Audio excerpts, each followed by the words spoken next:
प्रभु, कलयुग का अंत कब होगा? कलयुग का अंत निकट है पार्थ।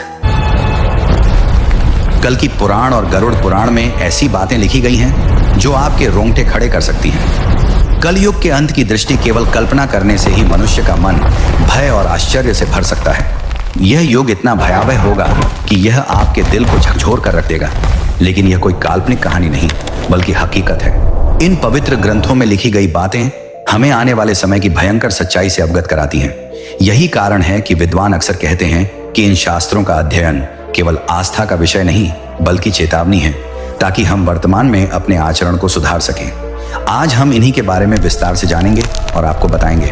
हमारा निवेदन है कि इस जानकारी को अंत तक देखें और हमारे साथ बने रहें। कलयुग के अंत की कहानी को जानने से पहले आइए कुछ उन पहलुओं को समझते हैं जो सृष्टि के चक्र को समझने में महत्वपूर्ण हैं। इन 4 युगों, सतयुग, त्रेता युग, द्वापर युग और कलयुग के बीच का अंतर ही हमें यह समझने में मदद करता है कि क्यों समय के साथ धर्म और सत्य की शक्ति कम होती जाती है और पाप व अधर्म का प्रभाव बढ़ता जाता है। सबसे पहले हम उस कहानी को जानेंगे जो इन ग्रंथों में वर्णित है। इसके बाद हम आपको वे सभी मनोरंजक और भयावह दृश्य बताएंगे जो कलयुग के अंत में घटित होंगे। इन कथाओं में न केवल भविष्य का चित्रण है, बल्कि यह संदेश भी है कि इंसान को कैसे अपने विचारों और कर्मों पर नियंत्रण रखना चाहिए। तो हमारे साथ बने रहें, क्योंकि यह यात्रा न केवल ज्ञानवर्धक होगी, बल्कि आपको गहराई से सोचने पर भी मजबूर करेगी। हिंदू शास्त्रों में कलयुग की आयु 4,32,000 वर्ष मानी गई है। यह विवरण भागवत पुराण, विष्णु पुराण, लिंग पुराण और बटगृण पुराण वश में मिलता है। कलयुग की शुरुआत महाभारत युद्ध के बाद द्वापर युग के अंत में मानी जाती है। वर्तमान में लगभग 5,000 वर्ष बीत चुके हैं और अभी भी लगभग 4,27,000 वर्ष शेष हैं। इन ग्रंथों में कलयुग के लक्षण, मानव व्यवहार और इसके अंत के संकेतों का वर्णन किया गया है, जो हमें इस युग की चुनौतियों के प्रति सचेत करते हैं। चलिए बिना किसी देरी के सुनते हैं कलयुग के अंत की पवित्र कथा।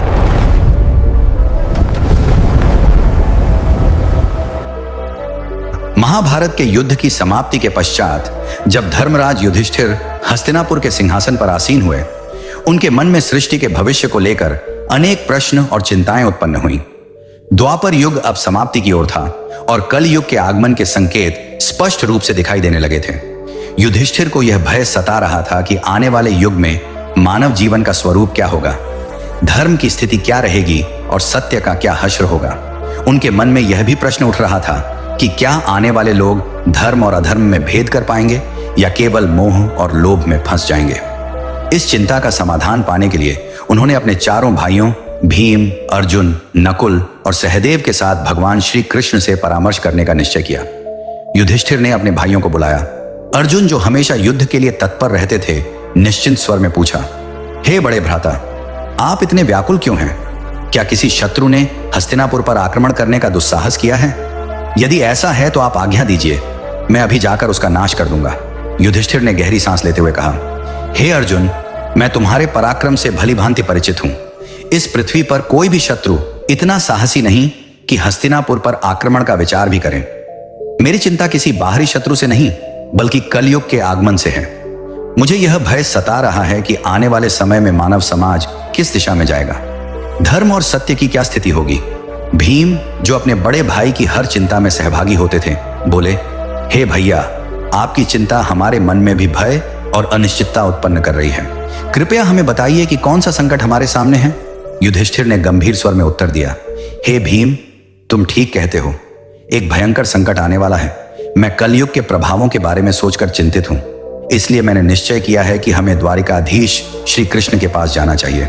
केवल वही हमें इस चिंता से मुक्ति दिला सकते हैं। सभी पांडवों ने युधिष्ठिर की बात से सहमति जताई। अर्जुन ने कहा, आप सत्य कह रहे हैं भैया, श्री कृष्ण ही इस समय सबसे ज्ञानी और भविष्य दृष्टा है, हमें उनके पास जाना चाहिए। भीम ने भी उत्साहपूर्वक कहा, हे धर्मराज, मैं आपके साथ हूं। नकुल और सहदेव ने भी तुरंत हामी भरते हुए कहा कि यह निर्णय ही सबसे उचित है। इस प्रकार सभी पांडव द्वारिका की ओर प्रस्थान करने लगे। द्वारिका की पवित्र नगरी में पहुंचकर पांडवों का भगवान श्री कृष्ण ने हार्दिक स्वागत किया। युधिष्ठिर ने उनके चरणों में प्रणाम करते हुए कहा, हे केशव, आपको बारंबार नमस्कार। आप तो अंतर्ज्ञानी हैं। द्वापर युग अब समाप्त होने वाला है और कलयुग के संकेत स्पष्ट दिखाई देने लगे हैं। मैं यह जानना चाहता हूं कि कलयुग में मानव का स्वभाव और आचरण कैसा होगा, वह किन कर्मों में लिप्त होगा और मोक्ष प्राप्ति के लिए उसे क्या करना होगा। श्री कृष्ण ने मुस्कुराते हुए कहा, हे धर्मराज, आपकी जिज्ञासा अत्यंत उचित है। कलयुग के प्रभावों को समझना न केवल आपके लिए बल्कि समस्त मानव जाति के लिए महत्वपूर्ण है, किंतु इसका उत्तर मैं सीधे शब्दों में नहीं दे सकता, क्योंकि इसे अनुभव के माध्यम से समझना अधिक आवश्यक है। युधिष्ठिर ने उत्सुकता से पूछा, हे माधव, आप जिस प्रकार की परीक्षा की बात कर रहे हैं उसके लिए हमें क्या करना होगा। श्री कृष्ण ने कहा, हे महाराज, आपको और आपके चारों भाइयों को अलग अलग दिशाओं में स्थित घने और रहस्यमय वनों में जाना होगा। उन वनों में अनेक विचित्र और अद्भुत दृश्य आपको दिखाई देंगे। वे दृश्य प्रतीक होंगे उन स्थितियों के जो कलयुग में प्रकट होंगी। जब आप उन अनुभवों को लेकर मेरे पास लौटेंगे और उन्हें साझा करेंगे, तब मैं आपको कलयुग के वास्तविक प्रभाव और उसके रहस्य विस्तार से समझाऊंगा। युधिष्ठिर ने गंभीरता से उत्तर दिया, जैसी आपकी आज्ञा केशव, आप जिस स्थान की ओर संकेत करेंगे हम वहां जाने को तैयार हैं। श्री कृष्ण ने कहा, आप और आपके भाई अलग अलग दिशाओं में जाइए। वहां भयंकर और रहस्यमय वन है। उनमें यदि कोई असामान्य घटना या विचित्र दृश्य दिखाई दे तो उसे ध्यानपूर्वक देखना और लौटकर मुझे बताना। तभी आप कलयुग के रहस्य को भली भांति समझ पाएंगे। श्री कृष्ण की आज्ञा का पालन करते हुए पांडव अपने रथों को वहीं छोड़कर पैदल ही वन की ओर चल पड़े। वातावरण बाहर से शांत प्रतीत हो रहा था, किंतु भीतर एक रहस्यमय कंपन था, जैसे हर पेड़ और हर हवा कुछ कहना चाह रही हो। पांडव अलग अलग दिशाओं में निकल गए ताकि अधिक से अधिक अनुभव प्राप्त कर सकें। युधिष्ठिर का अनुभव, युधिष्ठिर को एक घने और अंधकारमय वन में एक विचित्र दृश्य दिखाई दिया। उन्होंने एक विशालकाय हाथी देखा जिसके 2 सूंड थे। वह हाथी अपनी दोनों सूंडों से बड़े बड़े वृक्षों को उखाड़ रहा था, मानो उसकी शक्ति असीमित हो। युधिष्ठिर यह देखकर आश्चर्यचकित हो गए और सोचने लगे कि यह असामान्य दृश्य क्या संकेत दे रहा है। अर्जुन का अनुभव, अर्जुन एक शांत और सुंदर वन में पहुंचे जहां हर ओर हरियाली और पक्षियों की मधुर चहचहाहट वातावरण को सुखद बना रही थी। इस शांति के बीच उन्होंने अचानक एक विचित्र दृश्य देखा। उनके सामने एक विशाल पक्षी था जिसके पंखों पर वेदों की अर्चाएं लिखी हुई थीं। यह पक्षी दिखने में पवित्र और ज्ञान का प्रतीक लग रहा था, किंतु उसी समय उसने मृत जीवों का मांस खाना शुरू कर दिया। अर्जुन यह देखकर गहरे विचार में पड़ गए और सोचा, यह कैसा विरोधाभास है। एक ओर पवित्र वेदों का ज्ञान और दूसरी ओर हिंसा व मांसाहार। भीम का अनुभव, भीम एक हरे भरे चारागाह में पहुंचे जहां गायों का बड़ा झुंड विचरण कर रहा था। वहां उनकी दृष्टि एक अद्भुत किंतु पीड़ादायक दृश्य पर पड़ी। एक गाय ने अभी अभी एक बछड़े को जन्म दिया था और वह अपनी ममता में उसे जोर जोर से चाटने लगी, लेकिन अत्यधिक चाटने के कारण बछड़ा लहूलुहान हो गया। भीम स्तब्ध रह गए और उनके मन में विचार आया, यह कैसी ममता है जो अपने ही बच्चे को चोट पहुंचा रही है। सहदेव का अनुभव, सहदेव एक शांत जलाशय के पास पहुंचे जहां 7 कुएं एक सीध में बने हुए थे। उन्होंने देखा कि 6 कुओं में जल भरा हुआ था, किंतु बीच का सबसे गहरा कुआं पूरी तरह से सूखा था। यह अजीब दृश्य देखकर सहदेव सोच में पड़ गए, आखिर यह संकेत किस ओर इशारा कर रहा है। क्यों सबसे गहरा कुआं, जो सबसे अधिक जल संग्रह करने योग्य होना चाहिए था, पूरी तरह खाली है। नकुल का अनुभव, नकुल एक पर्वतीय क्षेत्र की ओर बढ़े। ऊंचे ऊंचे पर्वतों पर घने और हरे भरे वृक्षों का सुंदर दृश्य देखकर उनका मन प्रसन्न हुआ, लेकिन अचानक उन्होंने देखा कि एक विशाल शिला पहाड़ से लुढ़क रही है। वह अपने रास्ते में आने वाले बड़े बड़े वृक्षों को बेरहमी से उखाड़ रही थी, किंतु जैसे ही वह शिला एक छोटे से नन्हे पौधे के पास पहुंची, अचानक वहीं रुक गई। नकुल यह देखकर विस्मित रह गए और सोचने लगे कि यह छोटा सा पौधा इतनी विशाल शिला को कैसे रोक पाया। शाम होते ही पांडव अपने अपने अनुभव लेकर वन से लौटे और श्री कृष्ण के पास पहुंचे। उन्होंने एक एक करके अपने देखे हुए दृश्यों को साझा किया। युधिष्ठिर ने कहा, हे प्रभु, मैंने 1-2 सूंडों वाला हाथी देखा। श्री कृष्ण मुस्कुराए और बोले, हे धर्मराज, यह दृश्य दर्शाता है कि कलयुग में शासक दोहरी चाल चलेंगे। वे ऊपर से धर्म और न्याय का दिखावा करेंगे, लेकिन भीतर से प्रजा का शोषण करेंगे। दोनों ओर से वे केवल अपने स्वार्थ साधेंगे।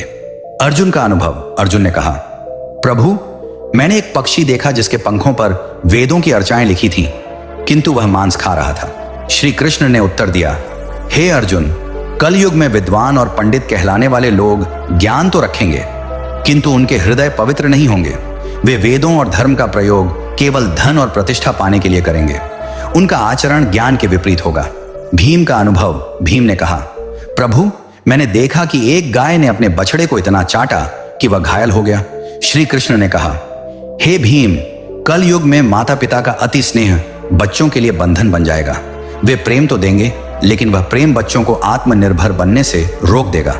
ममता का अतिरेक भी पीड़ा का कारण होगा। सहदेव का अनुभव। सहदेव ने कहा, प्रभु, मैंने 7 कुओं में से देखा कि बीच का सबसे गहरा कुआं पूरी तरह सूखा था, जबकि बाकी 6 कुओं में पानी भरा हुआ था। श्री कृष्ण ने कहा, हे सहदेव, कलयुग में लोग बाहरी रूप से तो समृद्ध और धनवान दिखाई देंगे, किंतु उनके भीतर करुणा और सहयोग की भावना नहीं होगी। पड़ोस में कोई भूखा प्यासा मर भी रहा होगा, तब भी लोग आंख मूंद कर अपने स्वार्थ में डूबे रहेंगे। यह स्वार्थपरता ही कलयुग की सबसे बड़ी पहचान होगी। नकुल का अनुभव। नकुल ने कहा, प्रभु, मैंने एक विशाल शिला को पहाड़ से लुढ़कते देखा, जो अपने मार्ग में आने वाले बड़े बड़े वृक्षों को उखाड़ रही थी, किंतु एक छोटा सा पौधा उसके सामने आकर उसे रोक देता है। श्री कृष्ण ने उत्तर दिया, हे नकुल, यह दृश्य दर्शाता है कि कल युग में धन, शक्ति और सत्ता किसी को भी विनाश से नहीं बचा पाएंगे, लेकिन यदि कोई व्यक्ति सच्चे मन से भगवान का नाम ले और भक्ति में स्थिर रहे, तो वह नन्हे पौधे की तरह हर संकट को रोक सकता है। यही भक्ति इस युग में मनुष्य का सबसे बड़ा सहारा होगी।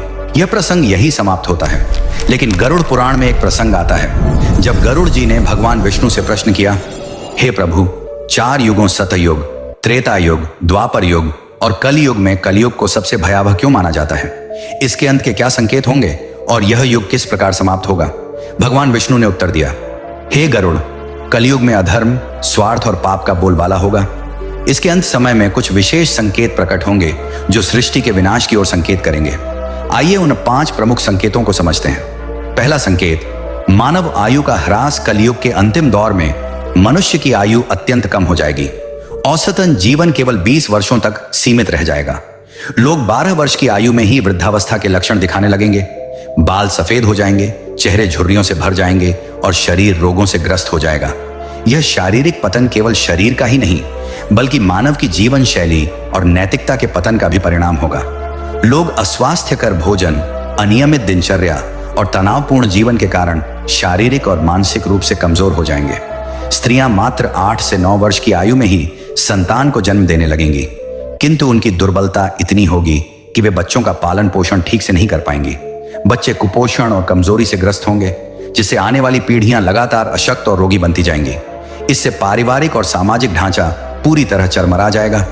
लोग अपनी भौतिक इच्छाओं की पूर्ति में इतने उलझ जाएंगे कि रिश्तों और परिवार के प्रति उदासीन हो जाएंगे।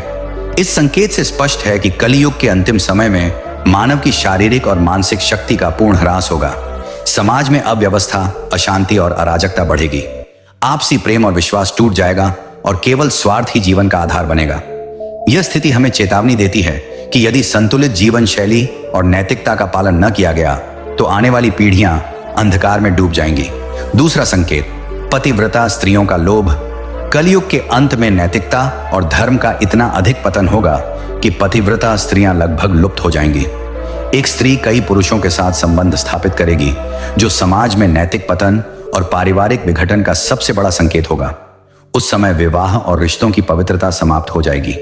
लोग धार्मिक कार्यों जैसे पूजा पाठ, श्राद्ध, अंतिम संस्कार और विवाह जैसे संस्कारों से पूरी तरह विमुख हो जाएंगे। जल की कमी के कारण लोग स्नान करना बंद कर देंगे, जिससे न केवल शारीरिक स्वच्छता बल्कि आध्यात्मिक पवित्रता भी नष्ट हो जाएगी। भोजन की आदतों में भारी परिवर्तन होगा। मांसाहार का बोलबाला होगा और सात्विक आहार जैसे फल, सब्जियां और अनाज दुर्लभ हो जाएंगे। लोग अपने पहनावे में भी भौतिकता को प्राथमिकता देंगे। वे चमकीले, तंग और भड़कीले वस्त्र पहनेंगे, जो उनकी आंतरिक साधना और आध्यात्मिकता से दूरी को स्पष्ट रूप से दर्शाएंगे। समाज का वातावरण स्वार्थ, लालच, धोखा और कपट से भर जाएगा। रिश्तों में विश्वास की कमी होगी और लोग केवल अपनी सुख सुविधाओं और भौतिक इच्छाओं के लिए जिएंगे। धर्म और कर्तव्यों से विमुख होकर वे केवल सांसारिक सुखों की तलाश करेंगे। यह स्थिति सामाजिक अविश्वास, अशांति और अनैतिकता को और बढ़ावा देगी। इसलिए गरुड़ पुराण ये शिक्षा देता है कि केवल धर्म और नैतिकता ही समाज को स्थिर और सौहार्दपूर्ण बना सकते हैं। तीसरा संकेत, वृक्षों का फलहीन होना। कलयुग के अंत समय में प्रकृति पर भीषण संकट छा जाएगा। वृक्ष फल और फूल देना बंद कर देंगे और केवल शमी वृक्ष ही जीवित रहेंगे। लोग शाकाहार को लगभग पूरी तरह त्याग देंगे और मांसाहार पर निर्भर हो जाएंगे। भोजन तामसिक और रोगकारी होगा, जिससे लोग अल्पायु में ही गंभीर बीमारियों का शिकार हो जाएंगे। गायों की पूजा का महत्व समाप्त हो जाएगा। लोग उन्हें केवल दूध और मांस के लिए पालेंगे। यह संकेत प्रकृति के प्रति मानव की लापरवाही और अंधाधुंध दोहन का परिणाम है। वनों की अंधाधुंध कटाई, प्रदूषण और प्राकृतिक संसाधनों के दुरुपयोग से पर्यावरण का संतुलन पूरी तरह बिगड़ जाएगा। वृक्षों का फलहीन होना और जलवायु असंतुलन समाज में भोजन की भारी कमी पैदा करेगा। लोग भूख और कुपोषण से ग्रस्त होंगे और आने वाली पीढ़ियां लगातार दुर्बल होती चली जाएंगी। यह स्थिति हमें चेतावनी देती है कि प्रकृति का संरक्षण और उसके प्रति सम्मान ही मानव अस्तित्व को बचा सकता है। चौथा संकेत, अल्पवृष्टि कलयुग के अंतिम चरण में वर्षा अत्यंत कम हो जाएगी। खेतों में अन्न का उत्पादन लगभग बंद हो जाएगा। जो थोड़ा बहुत अन्न उगेगा वह बेमजा, रसहीन और पोषक तत्वों से रहित होगा। फलों में मिठास और रस का अभाव हो जाएगा। लोग भोजन और पानी के लिए तड़पेंगे। उस समय केवल बकरियों का दूध ही एकमात्र सहारा होगा, जो प्राकृतिक संसाधनों की भयावह कमी को स्पष्ट रूप से दर्शाएगा। यह स्थिति सामाजिक और आर्थिक संकट को और गहरा कर देगी। लोग जीवन की मूलभूत आवश्यकताओं जैसे भोजन और जल के लिए संघर्ष करेंगे। खेती और कृषि कार्य पूरी तरह ठप हो जाएंगे। इससे समाज में भुखमरी, अशांति और हिंसा बढ़ेगी। यह संकेत बताता है कि पर्यावरणीय विनाश और मानव की लापरवाही ही आने वाले संकटों की जड़ है। गरुड़ पुराण इस प्रसंग के माध्यम से हमें याद दिलाता है कि प्रकृति का संरक्षण, संतुलित जीवन और धर्म पालन ही मानवता को बचा सकते हैं। इसके बाद भगवान विष्णु और गरुड़ जी का यह प्रसंग समाप्त होता है। आइए अब जानते हैं कि किस तरह से कलयुग का अंत होगा। कलयुग के अंत का सबसे भयावह संकेत होगा 7 सूर्यों का उदय। भगवान विष्णु स्वयं सूर्य की अग्निमय किरणों में विराजमान होकर समस्त पृथ्वी का जल सोख लेंगे। 7 सूर्यों की तीव्र तपिश से नदियां, समुद्र, तालाब, झीलें सब सूख जाएंगे। पृथ्वी का हर जीव, हर वृक्ष और हर पर्वत उस असहनीय गर्मी से जलकर राख हो जाएगा। धरती की सतह पर केवल धधकती हुई राख और राख से उठता धुआं रह जाएगा। यह दृश्य संपूर्ण सृष्टि के अंत का उद्घोष होगा। इसके बाद भगवान विष्णु रुद्र रूप धारण करेंगे और ऐसे प्रचंड मेघ उत्पन्न करेंगे जो 100 वर्षों तक लगातार बरसेंगे। यह वर्षा साधारण वर्षा नहीं होगी। उसकी बूंदें वज्र के समान कठोर और प्रलयकारी होंगी। निरंतर बरसते जल से पृथ्वी जलमग्न हो जाएगी, पर्वत समुद्र में डूब जाएंगे और शेष जीवन लहरों में विलीन हो जाएगा। संपूर्ण संसार का अंत हो जाएगा और यह प्रलय सृष्टि के चक्र का स्वाभाविक चरण सिद्ध होगा। एक अंत जो नई शुरुआत का मार्ग खोलता है। जब अधर्म, पाप और स्वार्थ अपनी चरम सीमा पर पहुंच जाएंगे तब यह संहार अनिवार्य होगा। किंतु यह विनाश केवल नाश का प्रतीक नहीं बल्कि शुद्धिकरण की प्रक्रिया है। भगवान विष्णु ने गरुड़ जी से कहा, यह अंत एक नई सुबह की भूमिका है। जब वर्तमान सृष्टि नष्ट हो जाएगी तब परमात्मा अपनी इच्छा से एक नई, शुद्ध और पवित्र सृष्टि का निर्माण करेंगे। उस नई सृष्टि में धर्म, सत्य और आध्यात्मिकता का पुनरुत्थान होगा। केवल वे प्राणी वहां स्थान पाएंगे जिन्होंने धर्म और सत्य का पालन किया होगा। यह संदेश हमें यह शिक्षा देता है कि चाहे परिस्थिति कितनी ही विकट क्यों ना हो, धर्म और सच्चाई का मार्ग कभी नहीं छोड़ना चाहिए, क्योंकि यही मार्ग हमें प्रलय के अंधकार के बाद आने वाली नई सृष्टि में स्थान दिलाता है और हमारे जीवन को सार्थक बनाता है। तो मित्रों, यह थी कलयुग के अंत की दिव्य भविष्यवाणी जो हमें धर्म और सत्य के मार्ग पर चलने की प्रेरणा देती है। अगर आप यह ज्ञानवर्धक कथा अच्छी लगी हो तो अभी लाइक कीजिए, अपने परिचितों के साथ शेयर कीजिए और ऐसे ही और रहस्यमयी व धार्मिक वीडियो के लिए